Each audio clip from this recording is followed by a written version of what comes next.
Hello, we are reading Chapter 9, the last chapter of The Great Gatsby by F. Scott Fitzgerald. At the end of Chapter 8, Gatsby was killed by George Wilson, then George Wilson killed himself. And so this chapter opens up with Nick just talking about what he remembers and what happened after that. After 2 years, I remember the rest of that day and that night and the next day only as an endless drill of police and photographers and newspapermen in and out of Gatsby's front door. A rope stretched across the main gate, and a policeman by it kept out the curious, but little boys soon discovered that they could enter through my yard, and there were always a few of them clustered open-mouthed by the pool. Someone with a positive manner, perhaps a detective, used the expression madman as he bent over Wilson's body that afternoon, and the adventitious authority of his voice set the key for the newspaper reports next morning. Most of those reports were a nightmare, grotesque, circumstantial, eager, and untrue. When Michaelis's testimony at the inquest brought to light Wilson's suspicions of his wife, I thought the whole tale would shortly be served up in racy pasquinade. But Catherine, who might have said anything, didn't say a word. She showed a surprising amount of character about it, too, looked at the coroner with determined eyes under that corrected brow of hers, and swore that her sister had never seen Gatsby, that her sister was completely happy with her husband, that her sister had been into no mischief whatever. She convinced herself of it and cried into her handkerchief as if the very suggestion was more than she could endure. So Wilson was reduced to a man deranged by grief, in order that the case might remain in its simplest form, and it rested there. But all this part of it seemed remote and unessential. I found myself on Gatsby's side, alone. From the moment I telephoned news of the catastrophe to West Egg Village, every surmise about him and every practical question was referred to me. At first I was surprised and confused. Then, as he lay in his house and didn't move or breathe or speak hour upon hour, it grew upon me that I was responsible because no one else was interested. Interested, I mean, with that intense personal interest to which everyone has some vague right at the end. I called up Daisy half an hour after we found him. Called her instinctively and without hesitation. But she and Tom had gone away early that afternoon and taken baggage with them. Left no address? No. Say when they'd be back? No. Any idea where they are, how I can reach them? I don't know. Can't say. I wanted to get somebody for him. I wanted to go into the room where he lay and reassure him. I'll get somebody for you, Gatsby. Don't worry. Just trust me and I'll get somebody for you. So Nick ends up basically, because as we mentioned in another chapter, Gatsby really doesn't have any real friends. He has acquaintances, he has people that went to his parties, but he really didn't have any friends. Nick is as close as it came, and Nick is characterized as this, nice guy throughout most of the story, even though we do question some of the things that he tells us. He is characterized as a nice guy, and so he feels like he has no choice but to try to take care of things for Gatsby, because he says everyone deserves to have somebody who will take a personal interest in them when they die, basically make all the arrangements and be there.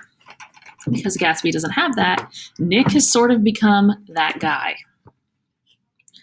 And we also find out that he called Daisy and Tom just 30 minutes after they found Gatsby.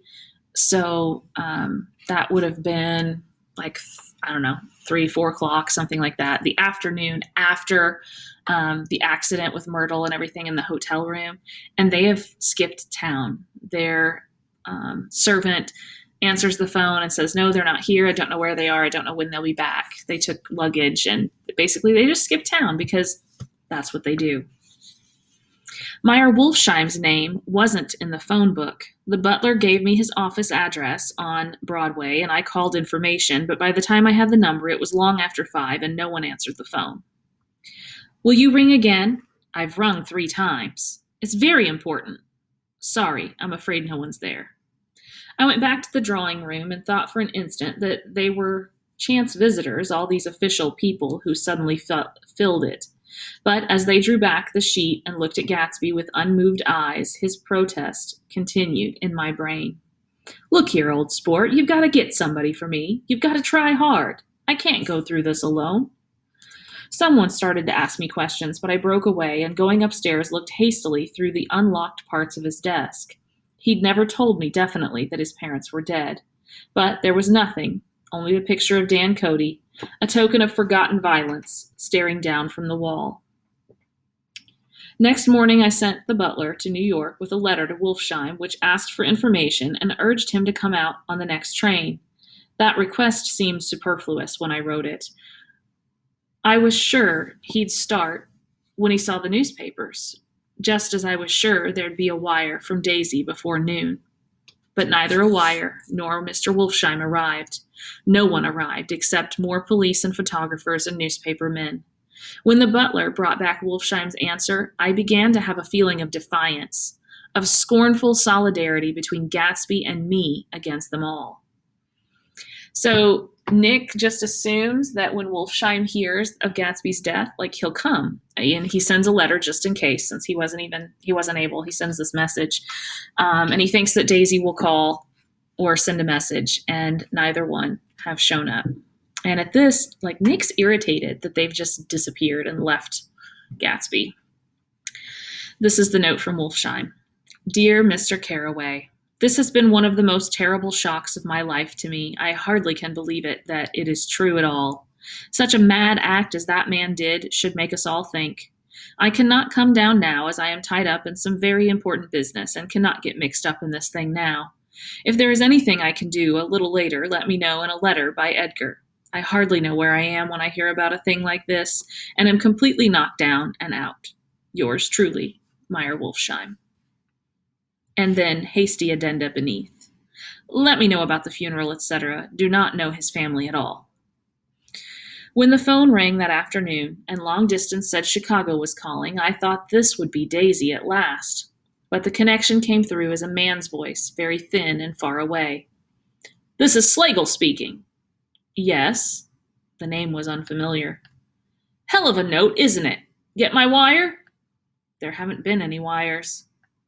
Young Park's in trouble, he said rapidly. They picked him up when he handed the bonds over the counter. They got a circular from New York giving them the numbers just 5 minutes before. What do you know about that, eh? You never can tell in these hick towns. Hello? I interrupted breathlessly. Look here, this isn't Mr. Gatsby. Mr. Gatsby's dead. There was a long silence on the other end of the wire, followed by an exclamation, then a quick squawk as the connection was broken. So this would have been one of Gatsby's business associates. So possibly our final clue as to just what sort of business Gatsby was into. I think it was on the third day that a telegram signed Henry C. Gatz arrived from a town in Minnesota. It said only that the sender was leaving immediately and to postpone the funeral until he came. It was Gatsby's father. A solemn old man, very helpless and dismayed, bundled up in a long, cheap ulster against the warm September day. His eyes leaked continuously with excitement, and when I took the bag and umbrella from his hands, he began to pull so incessantly at his sparse gray beard that I had difficulty in getting off his coat. He was on the point of collapse, so I took him into the music room and made him sit down while I sent for something to eat. But he wouldn't eat, and the glass of milk spilled from his trembling hand. I saw it in the Chicago newspaper, he said. It was all in the Chicago newspaper. I started right away. I didn't know how to reach you. His eyes, seeing nothing, moved ceaselessly about the room. It was a madman, he said. He must have been mad. Wouldn't you like some coffee? I urged him. I don't want anything. I'm all right now, Mr. Carraway. Well, I'm all right now. Where have they got Jimmy? I took him into the drawing room where his son lay and left him there. Some little boys had come up on the steps and were looking into the hall. When I told them who had arrived, they went reluctantly away. After a little while, Mr. Gatz opened the door and came out, his mouth ajar, his face flushed slightly, his eyes leaking isolated and unpunctual tears. He had reached an age where death no longer has the quality of ghastly surprise, and when he looked around him now for the first time and saw the height and splendor of the hall and the great rooms opening out from it into other rooms, his grief began to be mixed with an awed pride. I helped him to a bedroom upstairs while he took off his coat and vest. I told him that all arrangements had been deferred until he came. I didn't know what you'd want, Mr. Gatsby. Gats is my name. Mr. Gats, I thought you might want to take the body west. He shook his head. Jimmy always liked it better down east. He rose up to his position in the east. Were you a friend of my boy's, mister? We were close friends. He had a big future before him, you know. He was only a young man, but he had a lot of brain power here. He touched his head impressively, and I nodded. If he'd have lived, he'd have been a great man. A man like James J. Hill. He'd have helped build up the country. That's true, I said uncomfortably. He fumbled at the embroidered coverlet, trying to take it from the bed and lay down stiffly, and was instantly asleep. That night, an obviously frightened person called up and demanded to know who I was before he would give his name. This is Mr. Carraway, I said. Oh, he sounded relieved. This is Klipspringer. I was relieved, too, for that seemed to promise another friend at Gatsby's grave. I didn't want it to be in the papers and draw a sightseeing crowd, so I'd been calling up a few people myself. They were hard to find. The funeral's tomorrow, I said. 3:00 here at the house. I wish you'd tell anybody who'd be interested. Oh, I will, he broke out hastily. Of course, I'm not likely to see anybody, but if I do. His tone made me suspicious. Of course, you'll be there yourself. Well, I'll certainly try. What I called about is... Wait a minute, I interrupted. How about saying you'll come? Well, the fact is, the truth of the matter is that I'm staying with some people up here in Greenwich, and they rather expect me to be with them tomorrow. In fact, there's a sort of picnic or something. Of course, I'll do my very best to get away. I ejaculated an unrestrained, huh, and he must have heard me, for he went on nervously. What I called up about was a pair of shoes I left there. I wonder if it'd be too much trouble to have the butler send them on. You see, they're tennis shoes, and I'm sort of helpless without them. My address is care of B.F. I didn't hear the rest of the name because I hung up the receiver. After that, I felt a certain shame for Gatsby. One gentleman to whom I telephoned implied that he had got what he deserved. However, that was my fault, for he was one of those who used to sneer most bitterly at Gatsby on the courage of Gatsby's liquor, and I should have known better than to call him. So Nick is trying to let people know that used to come to Gatsby's parties. He's trying to let some of them know that he's died and invite them to the funeral so that they can, say their goodbyes or give their condolences or whatever. And he's having trouble finding anyone that's willing to come. Even Klipspringer, who was living with Gatsby for a while, right? He was called the boarder because he showed up for a party and then just never left. Even he doesn't seem to want to come. Mr. Wolfsheim says he can't come. This other guy that he calls, this random party goer, basically makes the statement that Gatsby got what he deserved, that he deserved to die. So Nick is feeling even more irritated. I guess I'll use the word irritated. The morning of the funeral, I went up to New York to see Meyer Wolfsheim. I couldn't seem to reach him any other way. The door that I pushed open on the advice of an elevator boy was marked the Swastika Holding Company, and at first there didn't seem to be anyone inside.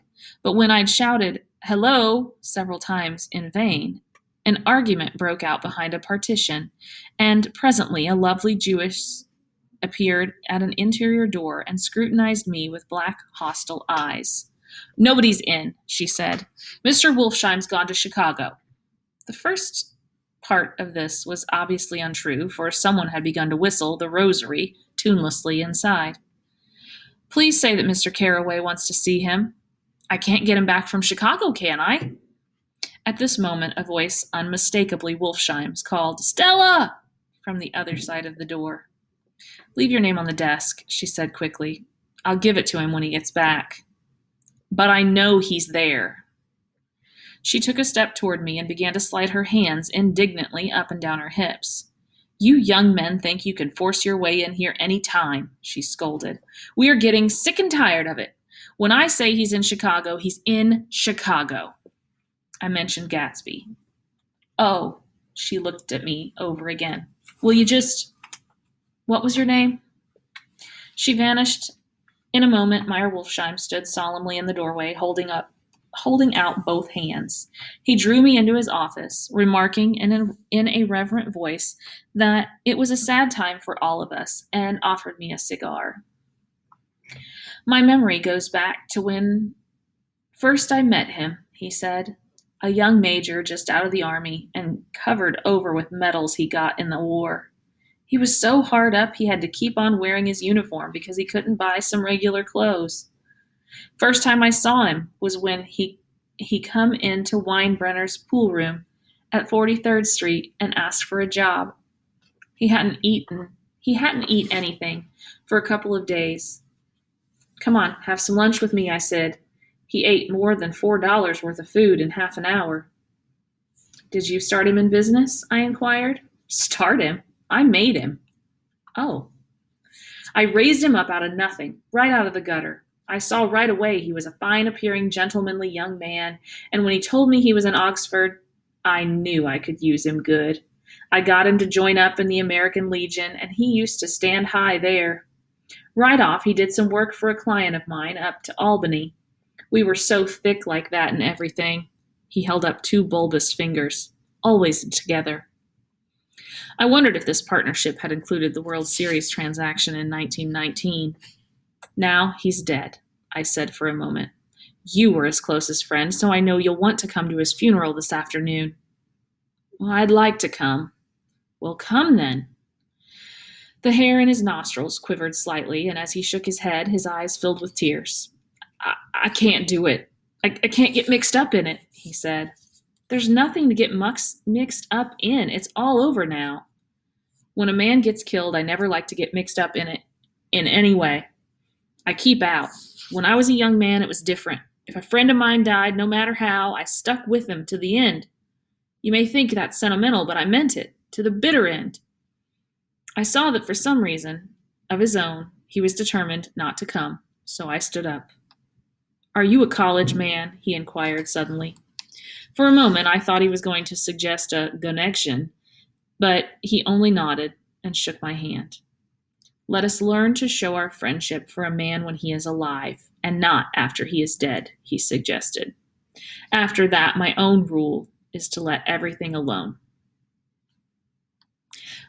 So Wolfsheim says he's not coming. When I left his office, the sky had turned dark, and I got back to West Egg in a drizzle. After changing my clothes, I went next door and found Mr. Gatz walking up and down excitedly in the hall. His pride in his son and in his son's possessions was continually increasing, and now he had something to show me. Jimmy sent me this picture. He took out his wallet with trembling fingers. Look there.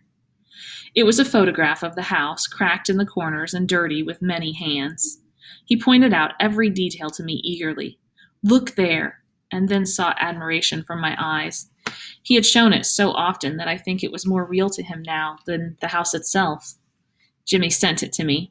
I think it's a very pretty picture. It shows up well. Very well. Had you seen him lately? He come out to see me 2 years ago and bought me the house I live in now. Of course, we was broke up when he run off from home, but I see now there was a reason for it. He knew he had a big future in front of him, and ever since he made a success, he was very generous with me.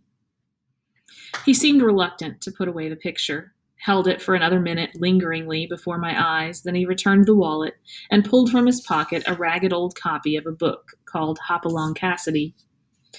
Look here, this is a book he had when he was a boy. It just shows you. He opened the back cover and turned it around for me to see. On the last flyleaf was printed the word schedule and the date, September 12th, 1906. And underneath, rise from bed, 6 a.m. Dumbbell exercise and wall scaling, 6:15 to 6:30. Study electricity, etc., 7:15 to 8:15. Work from 8:30 to 4:30. Baseball and sports from 4:30 to 5. Practice elocution, poise, and how to attain it from 5 to 6.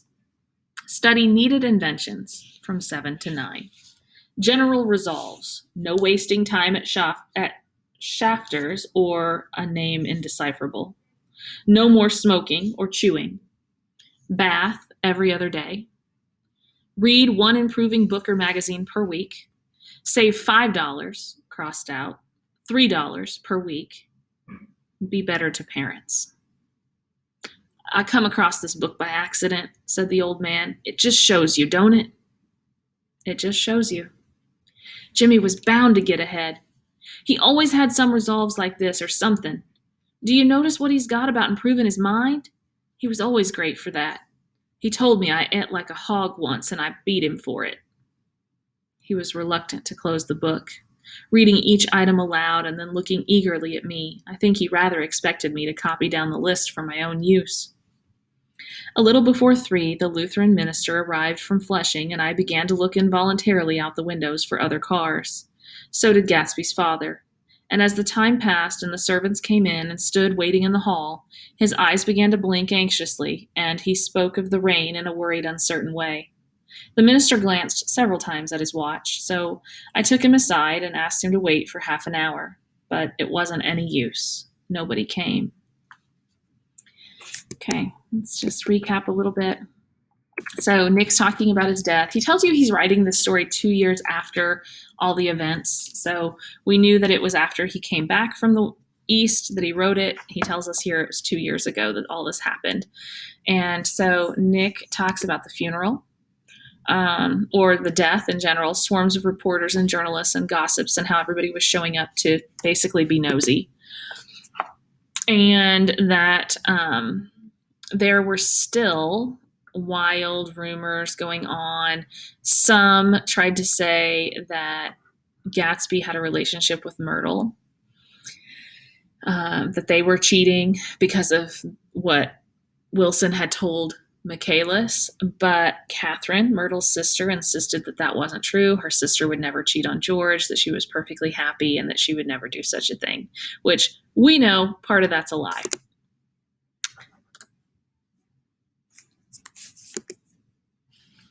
All right.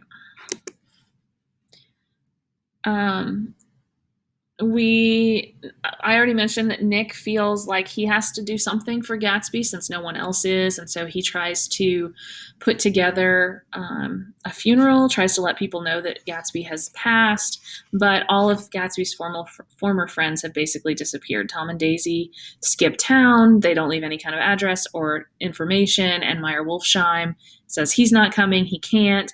Cliff Springer doesn't really seem all that interested, so none of them are coming. And, that's about Cliff Springer when Nick hangs up on him.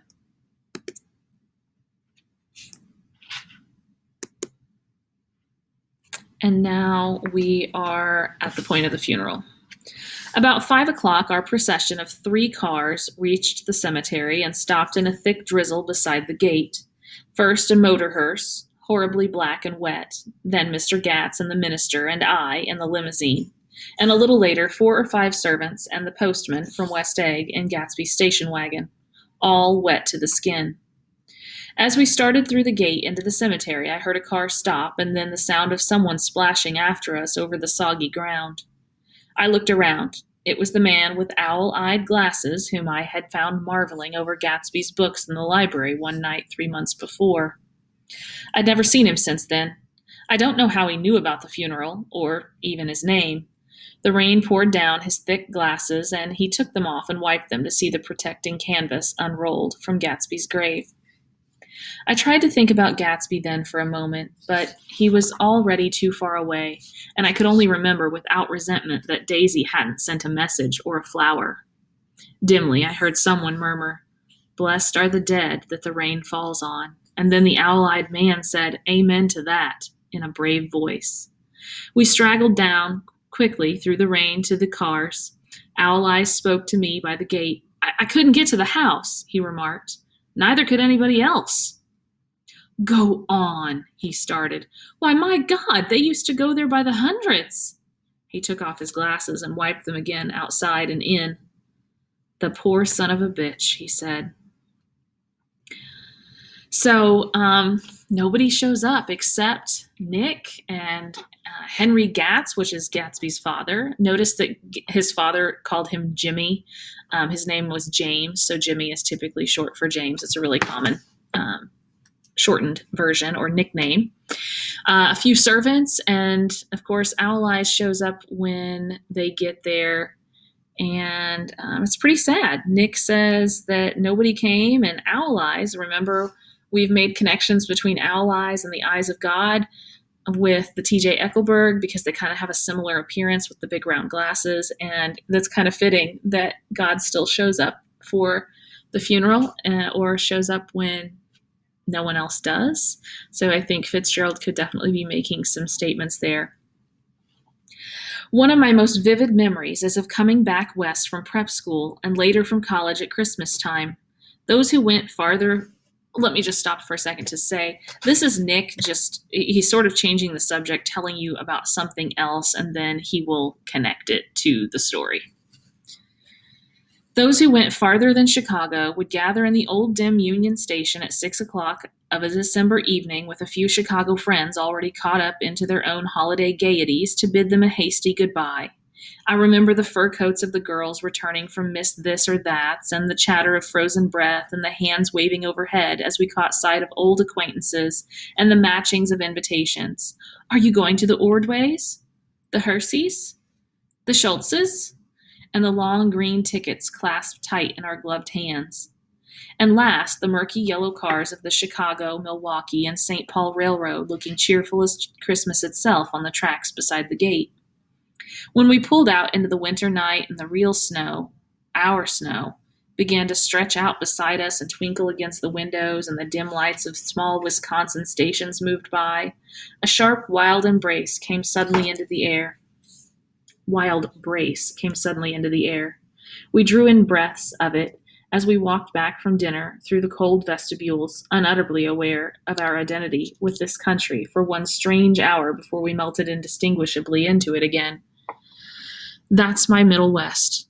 Not the wheat or the prairies or the lost Swede towns, but the thrilling returning trains of my youth and the street lamps and the sleigh bells in the frosty dark and the shadows of holly wreaths thrown by lighted windows on the snow. I am part of that. A little solemn with the feel of those long winters, a little complacent from growing up in the Caraway house in a city where dwellings are still called through decades by a family's name. I see now that this has been a story of the West, after all. Tom and Gatsby and Daisy and Jordan and I were all Westerners, and perhaps we possessed some deficiency in common, which made us subtly unadaptable to Eastern life. So Nick is telling you what he really liked about the West, being from the West. And it wasn't the fields or, the agriculture. It was these other things. And he says, while the story took place in the East, maybe it really is a story about the West because all of the main characters were Westerners. And so that's the connection he's drawing. And he's going to go on a little bit more with that. I'll go ahead and put this note up. But really, we've already talked about it. Even when the East excited me most, even when I was most keenly aware of its superiority to be bored, sprawling, swollen towns beyond the Ohio, with their interminable inquisitions which spared only the children and the very old, even then it had always for me a quality of distortion. West Egg especially still figures in my more fantastic dreams. I see it as a night scene by El Greco. So this is how he pictures West Egg. Even now, it says in his fantastic dreams, he pictures it like an El Greco. El Greco was an artist, and if you look up his stuff, it's all kind of, I don't know if it's considered abstract. I'm not sure, but everything's kind of blurry. So if you want to understand more of this illusion, definitely look up some El Greco work. 100 houses, this is the painting, 100 houses, at once conventional and grotesque, crouching under a sullen overhanging sky and a lustreless moon. In the foreground, four solemn men in dress suits are walking along the sidewalk with a stretcher on which lies a drunken woman in a white evening dress. Her hand, which dangles over the side, sparkles cold with jewels. Gravely, the men turn in at a house. The wrong house. But no one knows the woman's name, and no one cares. So, again, look up an El Greco painting or two, and then I think he's pointing out just how impersonal people are and how they don't really care. They lead these flashy lifestyles, but they don't really care about each other or the people. After Gatsby's death, the East was haunted for me like that, distorted beyond my eyes' power of correction. So when the blue smoke of brittle leaves was in the air and the wind blew the wet laundry stiff on the line, I decided to come back home. There was one thing to be done before I left, an awkward, unpleasant thing that perhaps had better have been let alone. But I wanted to leave things in order and not just trust that obliging and indifferent sea to sweep my refuse away. I saw Jordan Baker and talked over and around what had happened to us together and what had happened afterward to me, and she lay perfectly still, listening in a big chair. So she decides she's going to leave town, Nick decides he is going to leave town. He's going to go back to the Midwest, but he needs to take care of something first, and that is to basically break ties or say goodbye to Jordan Baker. Now, this is a big difference for Nick, who earlier in the story we know he kind of has a history of not breaking up with girls. He just sort of stops talking to them, or he just sort of moves halfway across the country instead of facing them to break up with them. So maybe Nick has grown up a little bit this summer through the story. She was dressed to play golf, and I remember thinking she looked like a good illustration, her chin raised a little jauntily, her hair the color of an autumn leaf, her face the same brown tint as the fingerless glove on her knee. When I had finished, she told me without comment that she was engaged to another man. I doubted that, though there were several she could have married at a nod of her head, but I pretended to be surprised. For just a minute, I wondered if I wasn't making a mistake. Then I thought it all over again quickly and got up to say goodbye. So basically, Nick goes to break up with her, and once he gets done talking to her, she says, she doesn't even comment. She just tells him, well, I'm engaged to someone else. He's not sure he believes it, but he just goes with it. Nevertheless, you did throw me over, said Jordan suddenly. You threw me over on the telephone. I don't give a damn about you now, but it was a new experience for me, and I felt a little dizzy for a while. We shook hands. Oh, and do you remember, she added, a conversation we had once about driving a car? Why, not exactly. You said a bad driver was only safe until she met another bad driver. Well, I met another bad driver, didn't I? I mean, it was careless of me to make such a wrong guess. I thought you were rather an honest, straightforward person. I thought it was your secret pride. I'm 30, I said. I'm 5 years too old to lie to myself and call it honor. She didn't answer. Angry and half in love with her and tremendously sorry, I turned away.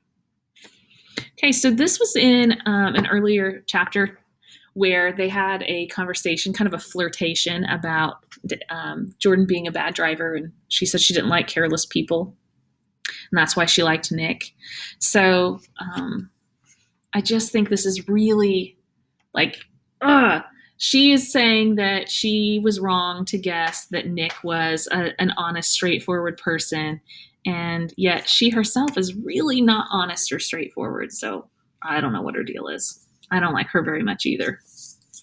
One afternoon, late in October, I saw Tom Buchanan. He was walking ahead of me along Fifth Avenue in his alert, aggressive way, his hands out a little from his body as if to fight off interference. His head moving sharply here and there, adapting itself to his restless eyes. Just as I slowed up to avoid overtaking him, he stopped and began frowning into the windows of a jewelry store. Suddenly, he saw me and walked back, holding out his hand. What's the matter, Nick? Do you object to shaking hands with me? Yes, you know what I think of you. You're crazy, Nick, he said quickly. Crazy as hell. I don't know what's the matter with you. Tom, I inquired, what did you say to Wilson that afternoon? He stared at me without a word, and I knew I had guessed right about those missing hours. I started to turn away, but he took a step after me and grabbed my arm. I told him the truth, he said. He came to the door while we were getting ready to leave, and when I sent down word that we weren't in, he tried to force his way upstairs. He was crazy enough to kill me if I hadn't told him who owned the car. His hand was on a revolver in his pocket every minute he was in the house. He broke off defiantly. What if I did tell him? That fellow had it coming to him. He threw dust into your eyes just like he did Daisy's. But he was a tough one. He ran over Myrtle like you'd run over a dog and never even stopped his car. There was nothing I could say except the one unutterable fact that it wasn't true. And if you think I didn't have my share of suffering, look here, when I went to give up that flat and saw that damn box of dog biscuits sitting there on the sideboard, I sat down and cried like a baby. By God, it was awful. I couldn't forgive him or like him, but I saw that what he had done was, to him, entirely justified. It was all very careless and confused. They were careless people, Tom and Daisy. They smashed up things and creatures and then retreated back into their money or their vast carelessness or whatever it was that kept them together, and let other people clean up the mess they had made. I shook hands with him. It seemed silly not to, for I felt suddenly as though I were talking to a child. Then he went into the jewelry store to buy a pearl necklace or perhaps only a pair of cuff buttons, rid of my provincial squeamishness forever. Okay, so we already talked about him breaking up with Jordan, and I think that's here. Yeah, he breaks up with Jordan, who has suddenly claimed she's engaged to another man, and then one day he randomly runs into Tom in the city, and he doesn't want to shake Tom's hand. He tells him, you know what I think of you. He's disgusted with the whole thing. And at that point, remember Wilson disappeared for like 3 hours. They weren't sure where he went. Nick had a feeling he knew where he was that whole time, and he guessed right. He went to Tom's. Why? Because Tom was in the car the day before, and so he knew that Tom would know whose car it really was. So he went to Tom's, and Tom told him who Gatsby was and where to find him. And so basically, Tom sent Wilson to Gatsby's, knowing he had a gun, knowing he was off his rocker. Gatsby's house was still empty when I left. The grass on his lawn had grown as long as mine. One of the taxi drivers in the village never took a fare past the entrance gate without stopping for a minute and pointing inside. Perhaps it was he who drove Daisy and Gatsby over to East Egg the night of the accident, and perhaps he had made a story about it all his own. I didn't want to hear it, and I avoided him when I got off the train. I spent my Saturday nights in New York because those gleaming, dazzling parties of his were with me so vividly that I could still hear the music and the laughter faint and incessant from his garden, and the cars going up and down his drive. One night, I did hear a material car there and saw its lights stop at his front steps, but I didn't investigate. Probably it was some final guest who had been away at the ends of the earth and didn't know that the party was over. On the last night, with my trunk packed and my car sold to the grocer, I went over and looked at that huge, incoherent failure of a house once more. On the white steps, an obscene word scrawled by some boy with a piece of brick stood out clearly in the moonlight, and I erased it, drawing my shoe raspingly along the stone. Then I wandered down to the beach and sprawled out on the sand. Most of the big shore places were closed now, and there were hardly any lights except the shadowing, moving glow of a ferry boat across the sound. And as the moon rose higher, the inessential houses began to melt away until gradually I became aware of the old island here that flowered once for Dutch sailors' eyes, a fresh green breast of the New World. Its vanished trees, the trees that had made way for Gatsby's house, had once pandered in whispers to the last and greatest of all human dreams. For a transitory enchanted moment, man must have held his breath in the presence of this continent, compelled into an aesthetic contemplation he never understood nor desired, face to face for the last time in history with something commensurate to his capacity for wonder. And as I sat there brooding on the old unknown world, I thought of Gatsby's wonder when he first picked out the green light at the end of Daisy's dock. He had come a long way to this blue lawn, and his dream must have seemed so close that he could hardly fail to grasp it. He did not know that it was already behind him, and somewhere back in that vast obscurity beyond the city, where the dark fields of the Republic rolled on under the night. Gatsby believed in the green light, the orgastic future that year by year recedes before us. It eluded us then, but that's no matter. Tomorrow we will run faster, stretch out our arms farther, and one fine morning. So we beat on, boats against the current, borne back ceaselessly into the past. And that's the end of the book. So, recap a few things here that we haven't gone over. It says that, Tom admitted to telling Wilson about Tom admitted to telling Wilson about Gatsby and then made it about himself, because that's what he does. He's like, oh, you don't know how hard it was for me when I had to go give up that apartment that I rented with Myrtle. When I saw those dog biscuits, like I just sat down and cried. But he also says that Gatsby kind of deserved to die. Nick basically comes to the conclusion, I shouldn't say basically, he came to the conclusion that Tom and Daisy are careless people who would destroy people and things, knowing that their money is going to shield them from ever having to face any of those negative consequences. And you see that over and over. You saw that in any reference to Tom's affairs, either the one that was mentioned earlier or this one with Myrtle. You see that in the fact that they bought the dog for an apartment that they're barely at. You see it with Daisy when she brings Gatsby into the house to basically just rub it in Tom's face. You see all of this. They're just very careless. They don't really care who gets hurt as long as they get what they want. So Nick tells us that in some ways the story is really about the West, even though it took place on the East Coast, because they were all from the West. And so the story is really about how these Westerners really didn't adapt well to life in the East. And so these things happened. I don't know, that one's pretty deep. And he talks about some of the things that he remembers, and also says that by comparison, the East is grotesque and distorted and basically corrupt. It's just bad. Like, people don't value the things that they should. So on his last night in West Egg, he goes to Gatsby's still empty mansion. No one's living there. He removes this obscene word that someone wrote on the steps. He kind of scrapes it off there. And then he goes and he lays on Gatsby's beach to imagine what the world, like what this land must have looked like to the brand new explorers when they discovered it, and how like hopeful and green it would have been with all of the trees. And so he compares that America was a goal for those explorers the same way that Daisy was a goal for Gatsby.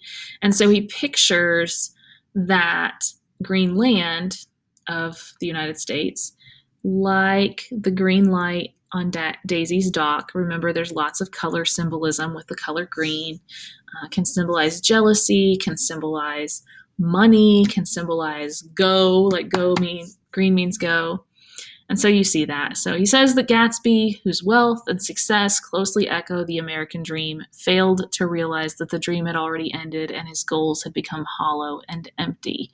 So Gatsby is working so hard for a goal, a dream that he'll never have. Like, the chance for him to have that dream was gone a long time ago. When she married Tom, that was over. But he was so blinded by his goals that he just didn't realize it. So Nick believes that people everywhere are motivated by similar dreams and a desire to move forward and realize those dreams. And so, but the problem is that he says they can't. Nick uses a metaphor for the struggles, and that is a boat moving against the current, that inevitably the current constantly carries them back. I don't know that I explained that last part well enough. I know I have a lot of stuff there, but I don't know if I spoke it clearly enough. So you might want to go back and read some of those parts, see if you can make better sense of it if I've confused you. And that's how the story ends. So, do you think Fitzgerald believes or believed that the American dream was real? Like, is that a real thing? The American dream is the idea that anybody can have anything or be anything if they are willing to work for it. That, sky's the limit, so to speak, when you come to America. So do you think Fitzgerald believes in that? And how can you prove that using the text evidence with the characters that he's created?